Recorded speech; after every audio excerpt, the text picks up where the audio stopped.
Why, hello, parents. This is Dr. Nick Fanning with the Super Parent Syndrome, and I am your host. Today, we are going to be talking about work weekends and keeping up. Sit back, relax. Let's get started. Parenting in the 21st century is ever evolving, and while you balance work, kids, and your sanity, it's easy to feel discouraged. Welcome to the Super Parent Syndrome with your host, Dr. Nick Fanning.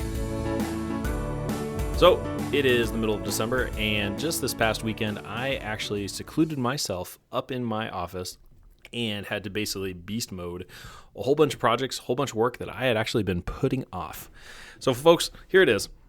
There is an expression in the armed forces: it is easier to it is easier to keep up than to catch up. And meaning saying is that they go on hikes, they go on these things, and they have scheduled rest periods. And if you can keep up with the group, then you actually get a break. If you cannot keep up with the group, basically what they do is they rest until the last person gets caught up, and then they move on. Now, I've only been told this is in the armed forces. I have not experienced it. I have experienced it in different coaching groups and different projects that we've done where we did hikes like this for kind of an inclusion experience of pushing ourselves in physically to help break down barriers and coach ourselves. Yeah, I don't know how that's pertinent, but here's how it is. This last weekend, I had to dive deep to catch up. I'd been putting off so many things and so many projects because of this baby, and that's the excuse, because of my family, to try to have some more balance, that I was putting work as kind of the lower priority.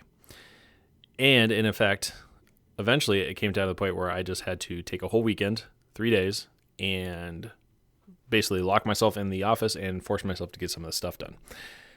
Now, here's the lesson with this. It's incredibly inefficient. Well, it's incredibly efficient when you finally do it. But at the same time, now that I'm all caught up, now I'm actually trying to keep up, meaning that I'm doing all these little projects, all these little things as I can during the little day. Break them up into bite-sized pieces versus having to wolf down this huge elephant of a project. And I can tell you which. Guess which one is less stressful? Because here's the thing. I don't have any project hanging over my head. I'm working in real time. And I can tell you this, that it is just so much more easy. And so the expression, it is easier to keep up than it is to catch up, can apply to all walks of life. You know, whether it's your health, okay, it's so much easier to maintain a good, healthy weight, to maintain a amount of running distance or endurance or strength than it is to finally looking at yourself in the mirror and realize, oh dear Lord, what have I done? And really, in effect, what have I not done? Then also having to catch up with that. Same thing with your spiritual health, same thing with your relationships, same thing especially with your business. Imagine with your relationships, if you were just giving your wife or your spouse a daily dose of love, appreciation, gratitude, and spoiling them with gifts or attention or time or touch, than it is to all of a sudden look down the path of looking at this roommate sitting beside you on the couch, looking at their phone, and you realizing there's no connection whatsoever. True or true? So here's the thing, folks. It is far easier to stay up than it is to catch up. What I want you to do is I want you to look at the areas of your life where you realize that you do not have the results that you potentially want, that you know that if you had just the energy and the time and the focus and the uninterrupted time, you could fix things. What are those things? And what can you do right now to keep up? Meaning, let's say, for example, you're disconnected in your relationship. You don't need a big, long weekend in Italy. Well, you probably do. But what you do need to do is make sure that once you do this big, long trip in Italy to fix things, that you don't just go back to how things used to be. You go back and you start doing those little things every single day. And what I suggest is that once you realize it, start that day. Yeah, you might have to, you might see that, oh, man, I've really messed up.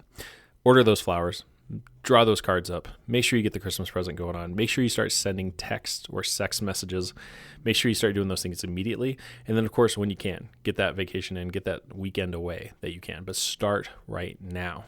Don't wait. Life is too short. You never know how fleeting it can be.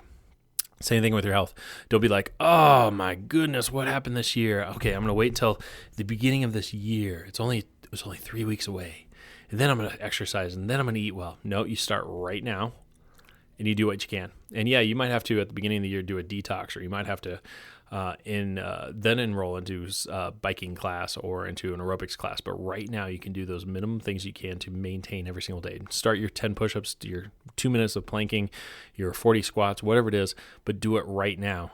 Do it every day. And then you can use in the opportunity of time and space, you can leap forward with it. But right now, start acting as if you're keeping up. That's my suggestion to you. So in your journals, write out where I need to catch up and what can I do to keep up, and start keeping up right now. 3, 2, 1, off you go. Thanks for listening to another episode of The Super Parent Syndrome. Please be sure to visit peptalksforparents.com for more content and our free newsletter. And remember, you are not alone.